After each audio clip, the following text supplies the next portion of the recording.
So my name is Dr. Sheldon Deal. I'm licensed as a naturopath and also as a chiropractor. And I have a diplomate in applied kinesiology. And there was recently a documentary on TV talking about the benefits of applied kinesiology as the best kept healthcare secret. And there was no mention on how all that got started. And so that's the purpose of this recording, is to bring you up to date on some of the original happenings that went on in the field of applied kinesiology. Applied kinesiology is crediting Dr. George Goodhart as being the founder of that philosophy. And he lives in Detroit, Michigan. And he spent a lot of time lecturing at different colleges around the country. And he came to the college that I was attending, Los Angeles College, as a guest speaker to the student body, which filled the auditorium.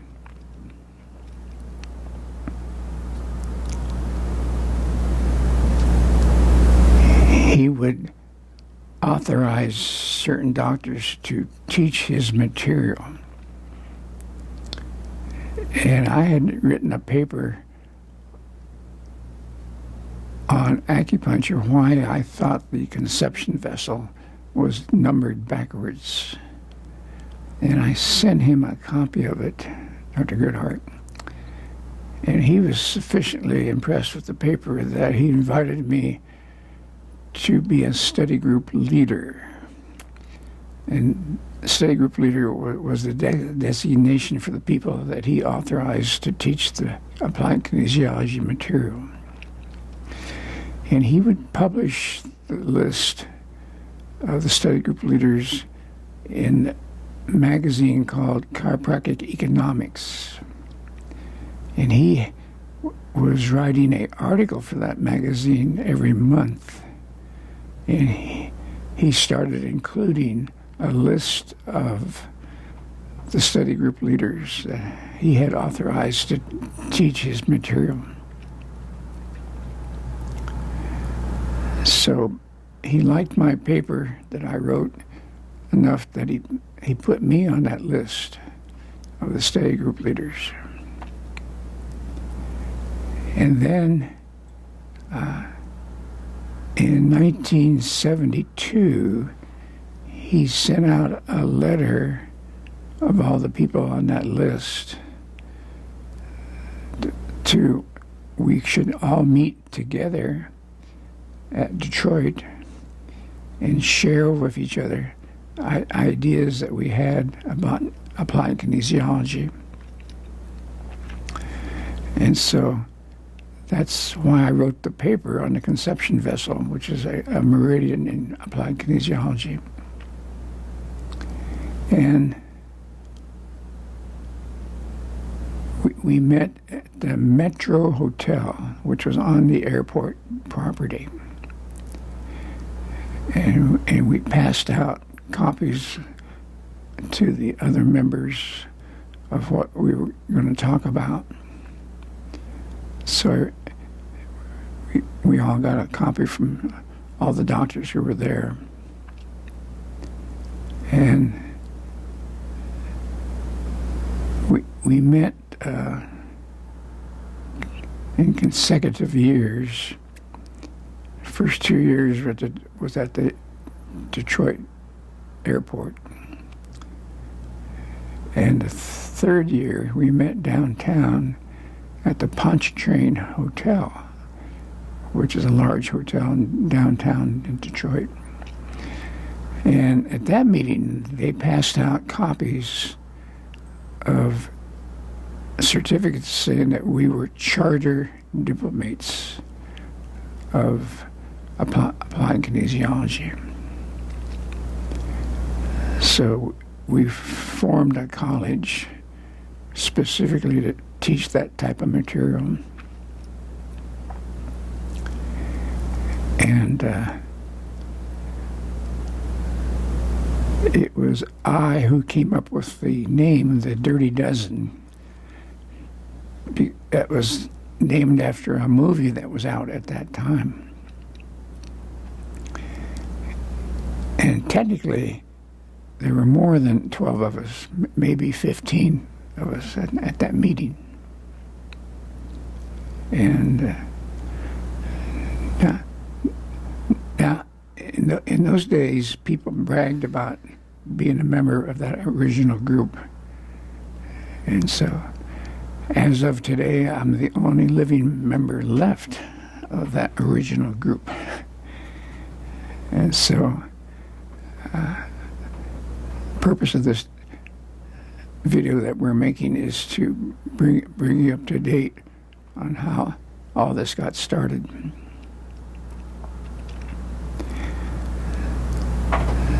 So, for the first 2 years we met at the hotel on the airport property, and the third year we met downtown at the Pontchartrain Hotel.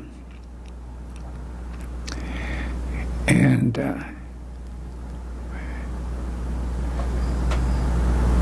if we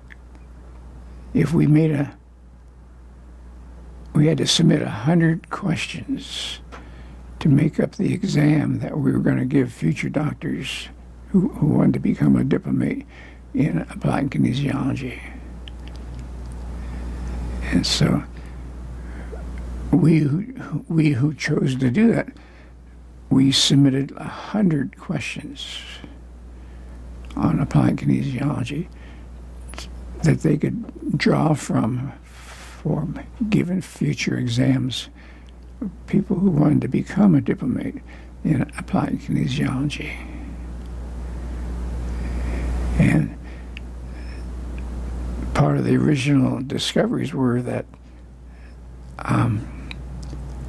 each organ, like liver and heart and spleen, etc., would have a corresponding muscle. So that organ and that muscle shared a common blood supply, nerve supply, nutritional requirements. And so what that meant was we could ask the body questions about what was going on with that organ without any surgery. All we had to do was test that muscle, and it would tell us if that organ was overactive or underactive or functioning normally. So that was a tremendous asset to have that ability at your fingertips to be able to ask the body using muscle testing as the method of acquiring that information. If a muscle was over-facilitated, that means the organ was overactive. And if the muscle was weak in the clear, that meant the organ was underactive. And so we found that the muscle and the organ that was represented by that muscle responded to the same thing. The same color, the same musical note, the same vitamin, the same mineral, the same enzymes. And so we had a world of new information at our fingertips to be able to access all that information. And that has blossomed into diplomates of applied kinesiology around the world. And we had chapters pop up in different countries, although the USA chapter was the first one. And we elected a president of the college. The first president was John Thie from Pasadena, California. The second president was Bert Haneke from St. Louis, Missouri. And I was the third president of the college. I was president from 1978 to 1983. And then I was succeeded by somebody new, Dr. Robert Blake. And originally we elected presidents maybe every 2 years, although because of the circumstances of a lawsuit going on, that's why my term lasted 5 years. They didn't want to change presidents in the middle of that going on.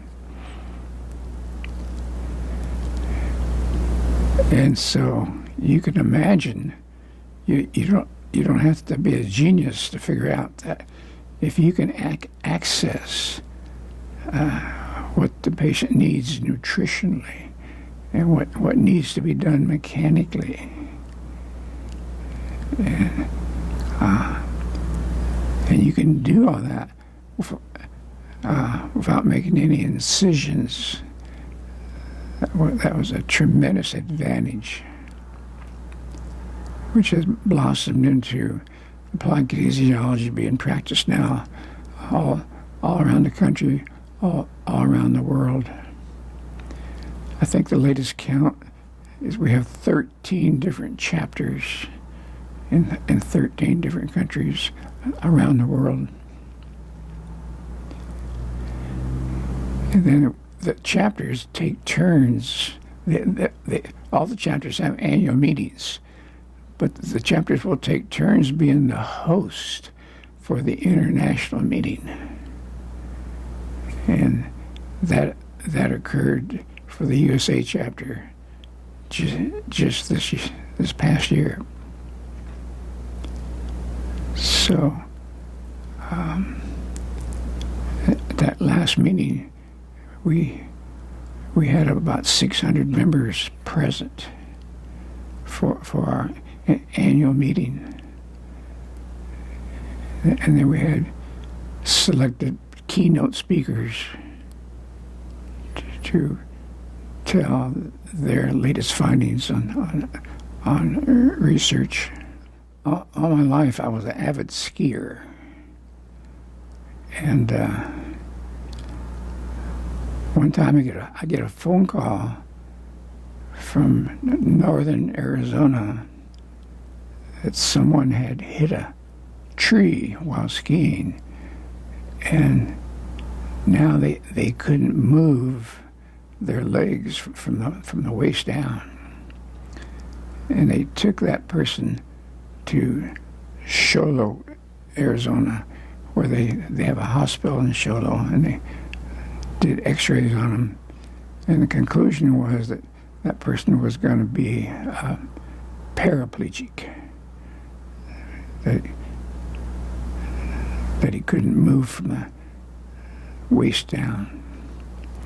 And they called me, the chiropractor in Lakeside knew me, and called me, would I look at the patient?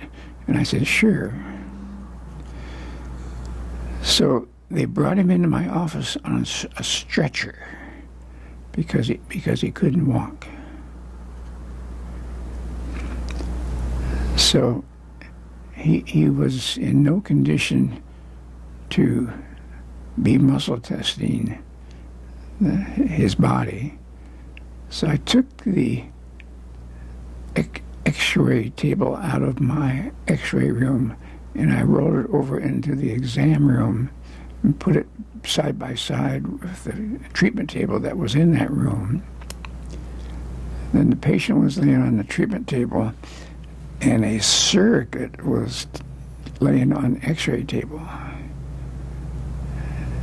Now, if they touch each other, which they did, then I can test the guy who was not in a ski accident, what we call the surrogate, and I can, by testing his muscles, if I found a weak muscle, all I had to do is have him let go of the patient. And if the muscle got strong, and it was only weak when he touched the patient, then that means that it was coming from the patient. So my plan was, which is what I did, we found about a dozen different indicators of things that were wrong, mainly in the pelvis and low back. And we did what we call prioritization. What that means is we could ask the body if that was the next thing to fix or not. And the idea was that we would only fix a priority. And that way we wouldn't fix anything out of sequence. It had to be in a certain sequence. So we had developed a hand mode for priority. Middle finger touches the junction of the proximal and distal phalanx of the thumb. And if that changes the muscle test, that means it's a priority and it's okay to fix that next. So I wouldn't fix anything unless it was a priority. And so I made about 12 corrections in a very specific order that it was always a priority, which means it's okay to fix that next. And with no exaggeration and with no bragging, 12 corrections later, the patient gets up and walks out of the room. And he was one happy patient. Turns out he was on the staff of the ski resort. And there was a hotel there nearby the ski resort in northern Arizona. And the next time I went skiing up there, a funny thing happened. My room was free, my lift ticket was free, the meals were free. This guy was a manager up there that walked out after all those corrections. And that went on for 2 years. 2 years later, it came to an end because he moved and went to another location. But nice while it lasted. And he was just expressing his appreciation. And I guess I would be appreciative too if that had happened to me, that I couldn't walk in, but I could walk out. So that's a true story and an example of what can happen using applied kinesiology. And the key to that story is you only fix it if it's a priority. If it's not a priority, you can come back and check that later and see if now it's a priority or not. And a priority means that this changes the muscle test. It makes a weak muscle go strong, or it makes a strong muscle go weak. If it changes it, then that means it's okay to fix that next. You won't foul up any divine order. So, in our those of us who do apply kinesiology, we have so-called miracles every day. Something's not working right when they walked in, but it's working right when they leave. And it affects the whole body because the muscle and the organ are connected to each other. And whatever helps the one also helps the other. So those of us who do apply kinesiology, we adhere to that procedure. So you don't have to have a degree in medicine to know that if you can find the missing nutrient that the muscle responds to, that there's probably no end in sight of what all can be accomplished by using the methods promoted by applying kinesiology. And even though I'm the only living member of the original group that we called the Dirty Dozen, the college is very active today. I already said we have chapters around the world, 13 at the latest count. We take turns being the host for the annual meeting that includes all the chapters. Just happened that the USA was the host for the annual meeting in 2025. And we had over 600 people show up.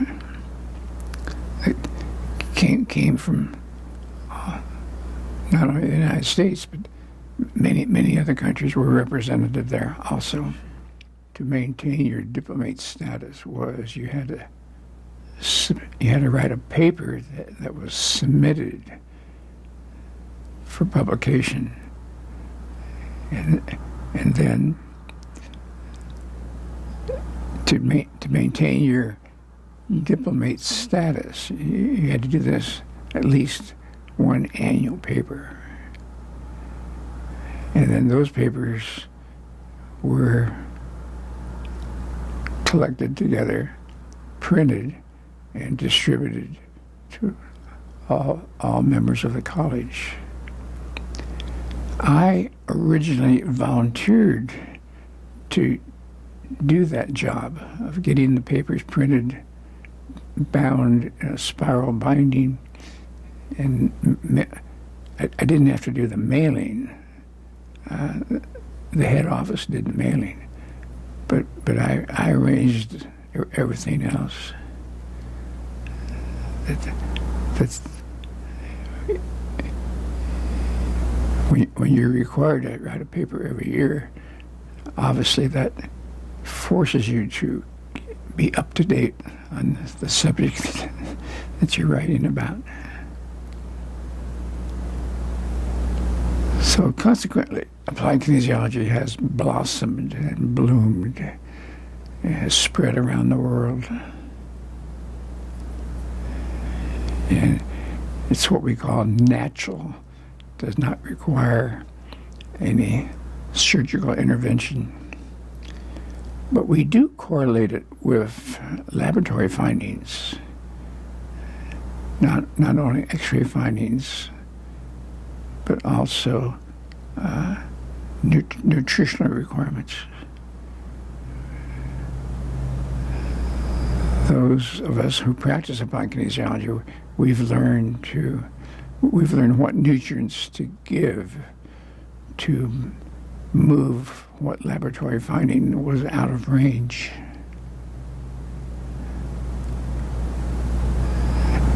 And the longer we do that, the more proficient at that we become.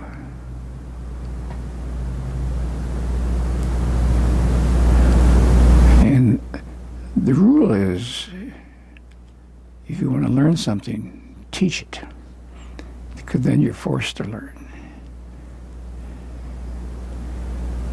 Even though you, you're only one page ahead of the people who are reading the paper.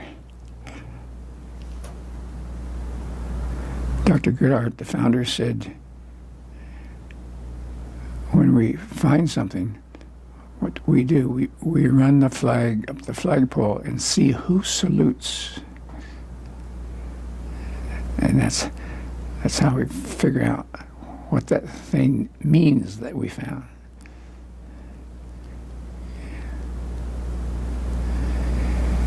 And Dr. Goodhart had a lot of sayings like that.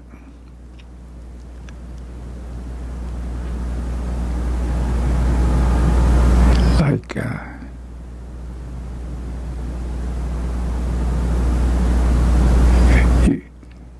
you find something new, and that means you found a zebra in your bathtub. And you have to figure out, how did the zebra get in your bathtub, and what's he doing there? The documentary that did not include any of this history I'm telling you today, the documentary had many stories of things that other doctors had accomplished or witnessed changes. And Dr. Goodhart, our founder, always urged us to back up our muscle testing findings with laboratory tests so we could correlate the two. So we could have a before and after blood test, or a hair test, or an orthopedic test to determine if that helped or not. And the longer we do that, the more proficient we become at figuring out what is it that the body wants to have done next. At the risk of sounding biased, they don't prioritize that in the medical field. They have a drug for everything. So here's my take on that. Most conditions are not due to a drug deficiency, but that's how they teach it in med school, as opposed to how we teach it in applied kinesiology. And now, this many years later, we have medical doctors in applied kinesiology. Originally, it was chiropractors only, but nowadays there's medical doctors, there's osteopathic doctors, and there's quite a few dentists that are also using the muscle test. In fact, I personally have taught a class of dentists in the Tucson area to make them aware of muscle testing, what could be determined. TMJ, what means temporomandibular joint, is part of the dental practice. And when the TMJ, which means temporal mandibular joint, when that is off, it affects the whole body. So now I check that TMJ on every single patient to make sure that's not involved.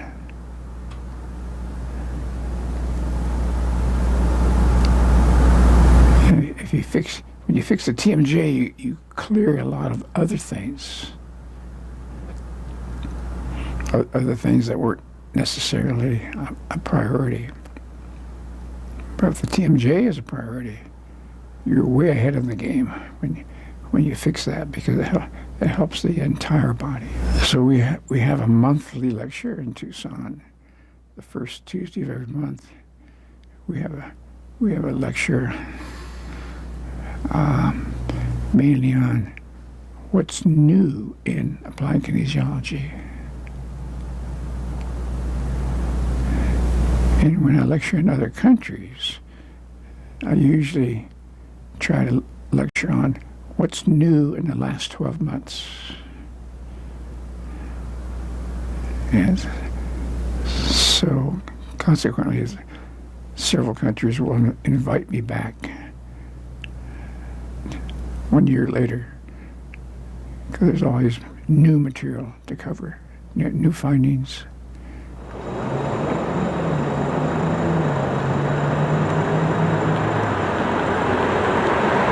So here's a nice joke. This old guy is fishing, and there's something on his line, so he's reeling his line, and it turns out it's a frog, and the frog is still alive. He unhooks the frog from a fishing line. Now it turns out the frog can talk, and the frog says, "If you kiss me, I'll turn into a beautiful young princess for you." He sticks the frog in his pocket, and he keeps fishing. Pretty soon the frog says, "Aren't you going to kiss me?" And he says, "No, at my age, I'd rather have a talking frog." I'd like to thank my staff.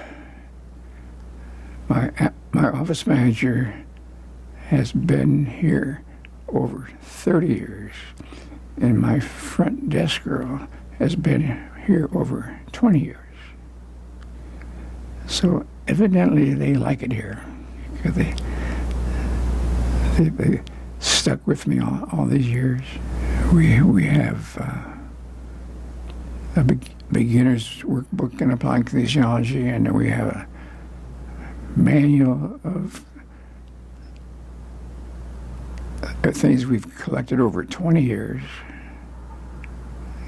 We call that advanced kinesiology. So those are available.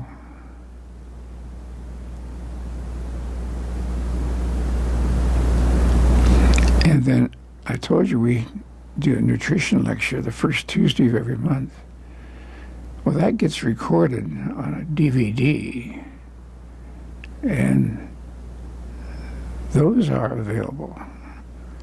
And they come with a set of notes that we pass out at that lecture the first Tuesday of every month. So you see it demonstrated live on the video, but you also have a set of notes to take with you where the technique is written down, of the sequence of how you do it. So between the two, between watching the video and reading the notes, it's very helpful for learning how to do applied kinesiology yourself.